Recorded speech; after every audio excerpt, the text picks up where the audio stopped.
Welcome to PK corporate company. आज देखते हैं एनआईएस में स्ट्रीम टू स्ट्रीम टू में एडमिशन कैसे लेते हैं। स्ट्रीम टू आप लोगों को पता होगा, जिसमें कि अगर कोई बच्चा फेल है या पास है किसी क्लास में, वो इम्प्रूवमेंट करना चाहता है 10th या 12th क्लास में, दोनों में, तो एडमिशन ले सकता है। एडमिशन लेने के लिए कंप्लीट प्रोसेस बताता हूँ, आप इस वीडियो में बने रहे। पूरा फॉर्म भर के देखेंगे, पेमेंट तक का पूरा सोल्यूशन देखेंगे, किस तरह करते हैं, किस तरह सब्जेक्ट चुना जाए, कौन सा टीओसी लेना है, किस तरह से, अगर कोई पास है तब करना है, कोई एक सब्जेक्ट देना चाहे कैसे दे सकते हैं, कोई एक से अधिक सब्जेक्ट एग्जाम देना चाहे किस तरह दे सकते हैं। तो सबसे पहले आपको इंटरनेट ब्राउजर पे आना है, वहां पे आपको लिखना है एनआर की जो बेस वेबसाइट है वो लिखना है www.nios.ac.in। एक तो ये है ऑफिशियल वेबसाइट, यहाँ पे आना है आपको। इसके बाद आपको जाना है एडमिशन सेक्शन पे। एडमिशन, ये देखो स्टूडेंट कॉर्नर, एडमिशन सेक्शन पे जाना है तो आपकी ये वेबसाइट खुल जाएगा। तो इस वेबसाइट को जाए तो अगर चाहे तो ये अलग से भी लिख सकते हैं sdmis.ac.in, और ये जो URL है आपको डिस्क्रिप्शन बॉक्स में भी दे दूंगा ताकि आप चेक कर पाएंगे, सीधा वहां से भी एडमिशन कर सकते हैं। ठीक है, तो ये डायरेक्ट आप गूगल में ये लिख सकते हैं sdmis.nios.ac.in, तो भी आप इस पेज पे आ जाएंगे। इस पेज पे आना है, सिंपल एडमिशन पे जाना है। स्ट्रीम वन, तो मैं बता दूं थोड़ा सा, स्ट्रीम वन उन बच्चों के लिए होता है जो स्टूडेंट फ्रेश है, जिन्होंने मतलब 9th में फेल है, 8th में फेल है, 10th में फेल, किसी भी फेल है और इसमें एडमिशन लेते हैं, तो उनका एग्जाम अप्रैल 2025 में, जो अगर अभी एडमिशन लोगे तो अप्रैल 2025 में एग्जाम होगा।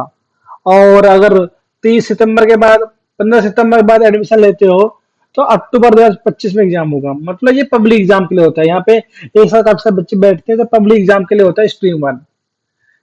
स्ट्रीम वन में दो तरह का होता है, स्ट्रीम वन ब्लॉक वन और ब्लॉक टू। ब्लॉक वन को होता है अप्रैल 2025 के लिए और ब्लॉक टू अक्टूबर 2025 के लिए। मतलब अक्टूबर में एग्जाम होगा ब्लॉक टू हो जाएगा, अप्रैल में एग्जाम होगा तो ब्लॉक वन होगा। ये स्ट्रीम वन के अंदर 10th क्लास 12th क्लास दोनों के लिए एडमिशन ले सकते हैं। और फ्रेश स्टूडेंट जिसने भी कहीं से पढ़ाई नहीं किया हो, 8वीं पार फेल है, 7वीं फेल है, यहाँ पे एडमिशन ले सकते हैं। पहला तो ये। दूसरा, फेल स्टूडेंट, कोई 10th में फेल हो गया है तो वो 10th दोबारा करना चाहे तो यहाँ कर सकता है, 12th में फेल हो गया तो दोबारा करना चाहे यहाँ कर सकता है। या 10th में पास है, कोई एक सब्जेक्ट से इंप्रूवमेंट करना चाहे तो यहाँ कर सकता है। 12th में पास है, कोई सब्जेक्ट से इंप्रूवमेंट करना चाहे तो यहाँ कर सकता है। तो ये स्ट्रीम वन है। लेकिन इसका जो एग्जाम होगा अप्रैल और अक्टूबर, दो बार एग्जाम होते हैं साल में, दो बार एग्जाम होते हैं, एक अप्रैल के लिए और एक अक्टूबर के लिए। जो अप्रैल के लिए होगा वो स्ट्रीम वन ब्लॉक वन होगा और जो अक्टूबर के लिए होगा स्ट्रीम वन ब्लॉक टू होगा। ये क्लियर है यहाँ तक? और इसमें अभी ऐसी एडमिशन फीस जाता है, एग्जाम फीस बाद में जाता है। ये तो स्ट्रीम वन की है। दूसरा, ये नॉर्मली सभी स्टूडेंट करते हैं, तो मैं आपको सिखाऊंगा आज स्ट्रीम टू। स्ट्रीम टू को मैं बता देता हूँ। स्ट्रीम टू जो साल में एक बार एग्जाम होता है, वो होता है आपका मई से स्टार्ट होता है। ये एडमिशन स्टार्ट मई से स्टार्ट होता है और 30 जून तक चलता है। अभी डेट एक्सटेंड हो गया है तो 31 जुलाई से एडमिशन स्टार्ट है इसके अंदर। स्ट्रीम टू में 31 जुलाई तक एडमिशन स्टार्ट है, क्यों डेट एक्सटेंड हो गया। वैसे 30 जून लास्ट डेट होता है। इसके अंदर क्या है, सिर्फ फेल स्टूडेंट, ध्यान सुनना, ओनली फेल स्टूडेंट, जो फेल है 10th क्लास में फेल है या 12th क्लास में फेल है, वो एडमिशन ले सकते हैं। Only fail student. प्लस जो स्टूडेंट पास है और अपना इंप्रूवमेंट करना चाहते हैं वो ले सकते हैं। इसमें कोई मान लो 8वीं फेल है, वो 10वीं करना चाहे तो वो एडमिशन इसमें नहीं ले सकता। कोई 11वीं फेल है और 12वीं करना चाहे तो वो एडमिशन नहीं ले सकता। हाँ, 10वीं में फेल है तो एडमिशन ले सकता है, 12वीं में फेल है तो एडमिशन ले सकता है। 10वीं पास है और 10वीं में इंप्रूवमेंट करना चाहे तो ले सकता है, 12वीं पास है 12वीं में इंप्रूवमेंट करना चाहे तो ले सकता है। सही, अब समझ में आ गया होगा स्ट्रीम वन और स्ट्रीम टू में डिफरेंस। और स्ट्रीम टू में सिर्फ साल में एक ही बार एग्जाम होता है, वो पब्लिक एग्जाम साथ होता है। लेकिन इसमें एडमिशन जो होता है साल में एक ही बार होता है। वो आपका अप्रैल में स्टार्ट होता है और 30 जून तक खत्म हो जाता है। अभी लास्ट डेट एक्सटेंड हो गया है, इसलिए हम वो देख रहे हैं।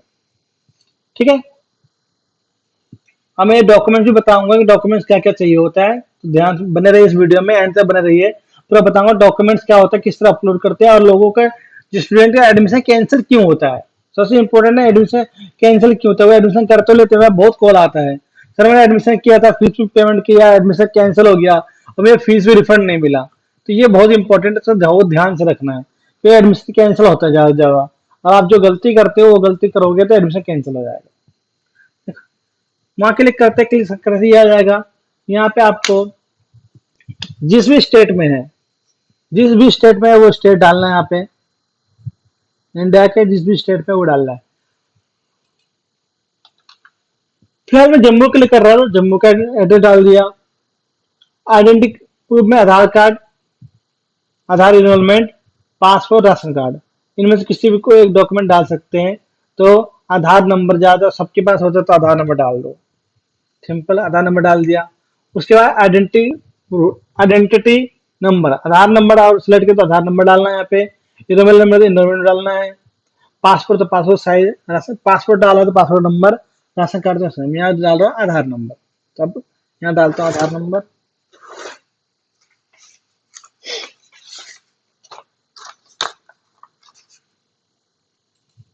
मैं डालता हूँ आधार नंबर,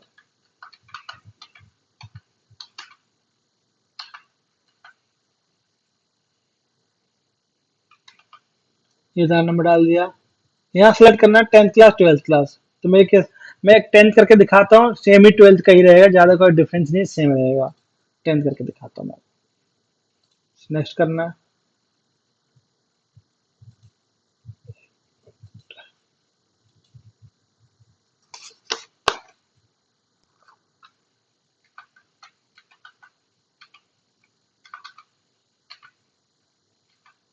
ठीक है, यहाँ पर नेक्स्ट करना है।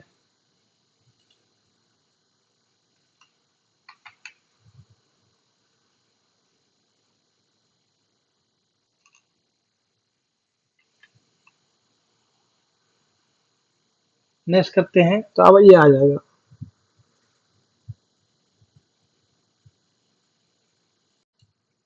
जिसे नेक्स्ट करते हैं तो नेक्स्ट करते हैं, यहाँ पे नेक्स्ट करते साथ ही यहाँ पूछेगा you are registration stream two block 1 2024। तो ये पूछेगा अभी 24 का एडमिशन करना है, इससे पूछेगा यस करना है। यस करना है। अब यहाँ पर डिटेल डालना है, कैंडिडेट नेम डालना है। मेरे कैसे डाल देते, कैंडिडेट नेम डालना है, फादर नेम डालना है,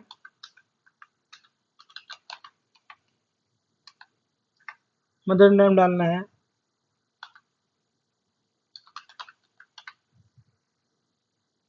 डेट ऑफ बर्थ डालना है,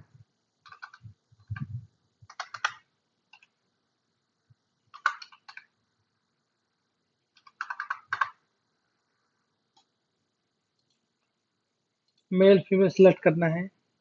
दोबारा से आधार नंबर डालना है, जो आपने डाला था आधार नंबर दोबारा से डालना है आधार नंबर।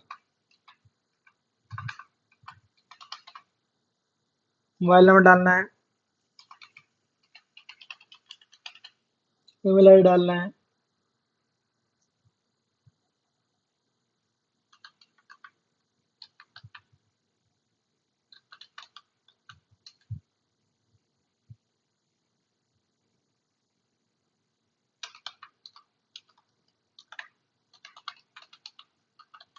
ठीक है, जनरेट ओटीपी करना है। अब ये एक ईमेल जो ओटीपी है ईमेल आईडी पर भी आया होगा, एक ओटीपी मोबाइल नंबर पर भी आया होगा, तो दोनों का ओटीपी यहाँ पर डालना है। तो मैं चेक कर लेता हूँ मेरे पास ओटीपी आया कि नहीं है। और ओटीपी जैसे सबमिट होता है या सबमिट करना है, तो मैं चेक कर लेता हूँ। ये ओटीपी रिसीव हुआ और नेक्स्ट करते हैं। नेक्स्ट करते हैं विंडो आ गया, नेक्स्ट करते इस तरह से आ जाएगा आपका। यस, अब अगला फॉर्म भरना है। ये नॉर्मल डिटेल आ गया, नेक्स्ट भरना है आपका यहाँ पे एड्रेस वगैरह। तो मैं जूम करता हूँ, यहाँ आपको नाम भी लिखा आ जाएगा कि आप कहीं है। जूम करते हैं, ठीक है। फिर यहाँ पे आपको एड्रेस वगैरह भरना है। अब देखो अगर आपके केस में परमानेंट एड्रेस अलग है और कोरस्पॉन्डेंस एड्रेस अलग है तो आप यहाँ पे टिक नहीं करेंगे। मेरे केस में क्या है, दोनों ही सेम है तो मैं टिक कर दिया, तो आप यहाँ पे टिक नहीं करेंगे। कोरस्पॉन्डेंस एड्रेस अलग से भरेंगे, परमानेंट एड्रेस अलग से भरेंगे। तो ध्यान रखना कोरस्पॉन्डेंस एड्रेस जो भी डालेंगे उसके बाद आपका प्रूफ होना चाहिए। आधार कार्ड, रेड एग्रीमेंट जो भी हो डालेंगे वो प्रूफ होना चाहिए। ठीक है, डॉक्यूमेंट्स आपको अपलोड करना पड़ेगा। सिंपली अदर इन्फॉर्मेशन डालते हैं, जर्नल ऐसा जर्नल डालेंगे, हिंदी मीडियम करना चाहिए हिंदी मीडियम, इंग्लिश मीडियम, जो भी मीडियम आप करना चाहिए, इतने सारे मीडियम में से जो मीडियम सेलेक्ट करना चाहिए आप सेलेक्ट कर सकते हैं। मेरे केस में हिंदी मीडियम सेलेक्ट करता हूँ। स्टूडेंट 10th क्लास पास है तो मैंने सिंपल पास की 10th प्रीवियस के पास लिख दिया। पार्ट एडमिशन और ड्यूल एडमिशन, ये ध्यान रखना पार्ट एडमिशन ड्यूल एडमिशन क्या होता है। मान लो कि अगर आप 10th क्लास में पास हो और आपसे इंप्रूवमेंट करना चाह रहे हो तो आप यस करेंगे यहाँ पे। और अगर आप 10th क्लास में पास हो, एक दो सब्जेक्ट में ही और बढ़ाने, मान लो कि आपने 6 सब्जेक्ट से 10th क्लास पास हो गए, सातवां सब्जेक्ट आप एक सब्जेक्ट ऐड करना चाहते हो तो भी यहाँ ड्यूल एडमिशन लिखेंगे। और अगर आप फेल हो 10th क्लास तब एडमिशन ले रहे हो, या 12th फेल हो तब एडमिशन ले रहे हो, तो यहाँ पे सीधा नो करेंगे, ड्यूल एडमिशन नो करेंगे। और जो भी 10th में फेल हो तो 10th फेल कर यहाँ फेल्ड कर देंगे, 12th में फेल तो 12th फेल कर देंगे, ये रहेगा। ठीक है, नेक्स्ट डिक्लेरेशन को हम करेंगे ओके, तो चलेंगे नेक्स्ट। नहीं जाएंगे, ऑप्शनल फील्ड है, यहाँ पे चीजें डाल सकते हो अपनी मर्जी से, जो चीजें डिसएडवांटेज ग्रुप है तो वो कर दो, मदर टंग क्या है, नेशनलिटी क्या है, ये सब डाल सकते हो डिटेल। नेक्स्ट जाओ, नहीं आते यहाँ पे आपका जो इम्पोर्टेंट है यहाँ पे, आप जिस भी सेंटर से पास हो फेल हो वहां डालना है। टीओसी करना चाहते हो यस करो, नहीं तो नो करना है। जिस साल फेल हो फेल का साल लिखना, रोल नंबर लिखना है और यहाँ पे बोर्ड लिखना है। नेक्स्ट, अब देखो यहाँ बहुत ही इंपॉर्टेंट चीज है, ये बहुत ध्यान से समझना। इसमें लिखा है जो जो सब्जेक्ट आपने 10th में ले रखा है या जो जो सब्जेक्ट आपने 12th में ले रखा है, आप उसमें पास हो तो भी ठीक है, फेल हो तो भी ठीक है, वो सारे सब्जेक्ट यहाँ डिटेल डालनी है। और विद में मार्क्स, जब मैंने हिंदी ले रखा था हिंदी का मार्क्स डाल दिया, प्रैक्टिकल नहीं था तो प्रैक्टिकल में नहीं डाला, साइंस का लिख दिया। टीओसी अगर करना है, किसी सब्जेक्ट का मार्क्स ट्रांसफर करना है, अगर फेल हो और मार्क्स ट्रांसफर करना चाहते हो, मार्क्स जो ट्रांसफर होता है वो दो ही सब्जेक्ट ट्रांसफर होता है, पता ही है, सीबीएसई बोर्ड से या अदर बोर्ड से है तो 2 सब्जेक्ट का, और एनआईएस बोर्ड से तो 4 सब्जेक्ट का। अगर मार्क्स ट्रांसफर करना चाहते यस लिखेंगे, वरना नो ही रहने देंगे। ये सारे सब्जेक्ट मैंने लिख दिया, जो जो सब्जेक्ट में पास हूँ फेल हूँ लिख दिया मैंने। मेरे केस में तो पास ही हूँ सारे, फेल तो हूँ ही नहीं, तो मैं सारे लिख दिया। प्रैक्टिकल सब्जेक्ट में नहीं है तो प्रैक्टिकल नहीं लिखा। और मैं, और नीचे देखो चूज सब्जेक्ट, ये ध्यान रखना, चूज सब्जेक्ट इसमें क्या होता है, इसमें जिसमें एग्जाम देना चाहते हो वो सब्जेक्ट चुनना है, जिसमें एग्जाम देना चाहते हो वो सब्जेक्ट चुनना है। मेरे केस में सर जो है पंजाबी एग्जाम मैं देना चाहता हूँ तो मैं सिर्फ पंजाबी चुना। आगे के जो भी सब्जेक्ट एग्जाम देना चाहते हो वो चुन लो, चार मैक्सिमम 4 सब्जेक्ट चुन सकते हो और एग्जाम दे सकते हो। नेक्स्ट करो, तो क्या आपको सेंटर चुनना है, स्टडी सेंटर, तो कंट्री आपका आ गया, स्टेट आ गया, यहाँ से जो भी डिस्ट्रिक्ट में डिस्ट्रिक्ट चुन के वो सेंटर चुनिए। मैंने अपने केस में सेंटर चुन लिया, जम्मू का है तो जम्मू का मैं सेंटर चुन लिया। फिर नेक्स्ट, यहाँ डॉक्यूमेंट अपलोड करना है। पहला इमेज, जो भी इमेज है इमेज अपलोड करो, क्लिक करेंगे, जो आपने जहाँ पे सेव कर रखा हो इमेज अपलोड कर लिया। इसी तरह से मैंने एक एक करके इमेज, सिग्नेचर, आइडेंटिटी प्रूफ, मतलब आधार कार्ड लगाया तो आधार कार्ड, राशन कार्ड लगाया तो राशन कार्ड, पासपोर्ट लगाया तो पासपोर्ट, जो भी लगाया आपने वो जो चुना था एडमिशन करते समय वो डाल देंगे। आईडी प्रूफ, बर्थ सर्टिफिकेट डालना चाहे बर्थ सर्टिफिकेट डाल दो, वैसे उसकी जरूरत नहीं होती है, 10th की सर्टिफिकेट बहुत होता है। फेल्ड, अगर 10th फेल्ड हो तो फेल की मार्क्स यहाँ डालना है। मेरे में पास हो, हमने पास की मार्क्स डाल दी यहाँ पर। एड्रेस प्रूफ में सेम, जो एड्रेस प्रूफ जहाँ दोनों अगर परमानेंट और करंट सेम है तो आधार कार्ड डाल दो, और कोई अलग है, आधार कार्ड का एड्रेस अलग है और रहते कहीं और हो तो रेंट एग्रीमेंट डाल सकते हैं। कास्ट सर्टिफिकेट है तो कास्ट डाल दो, शेड्यूल का डिसल्ट सर्टिफिकेट है तो वो डाल दो, एक्सएम सर्टिफिकेट डाल दो, कोई और सर्टिफिकेट यहाँ डाल दो, सीधा 10th सर्टिफिकेट डाल दो। ये डॉक्यूमेंट्स अपलोड करना है। फिर जाएंगे नेक्स्ट, जैसे नेक्स्ट आते हैं एक बार आपके फॉर्म रिव्यू कर सकते हैं, जो भी है पूरा फॉर्म आप रिव्यू कर सकते हैं।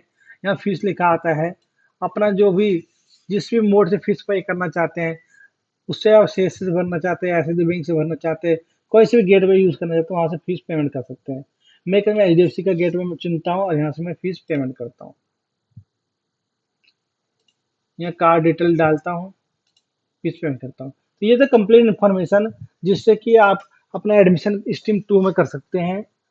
और बहुत ध्यान रखना है स्ट्रीम 2 में एडमिशन करते समय, क्योंकि अगर आपने गलती कर दिया तो आपका एडमिशन रिजेक्ट हो जाएगा और फीस भी वापस आपको नहीं मिलेगा। तो इस चीज ये है पूरा एडमिशन का कंप्लीट प्रोसेस। जैसे आप यहाँ पेमेंट कर देते हैं आपका यहाँ पर सक्सेसफुल लिखा हुआ आ जाएगा और जो ईमेल आईडी पे आपने डाला था उस पे आपको reference reference number, admission number मिल जाएगा, ताकि आप बाद में चेक भी कर सकते हैं कि आपका एडमिशन कंफर्म हुआ कि नहीं हुआ। बाकी नेक्स्ट वीडियो में बताऊंगा आई कार्ड डाउनलोड कैसे करें, कोई सब्जेक्ट अगर आपका मिस हो गया, चेंज करना चाहे चेंज कैसे कर सकते हैं। तो जो भी चीज़ें हैं आपको नेक्स्ट वीडियो में बताता हूँ। बाकी कोई डाउट्स है इस एडमिशन रिलेटेड तो आप कमेंट कर सकते हैं, आपका सोल्यूशन की पूरी कोशिश होगी। मिलते हैं नेक्स्ट वीडियो में। Thank you for watching.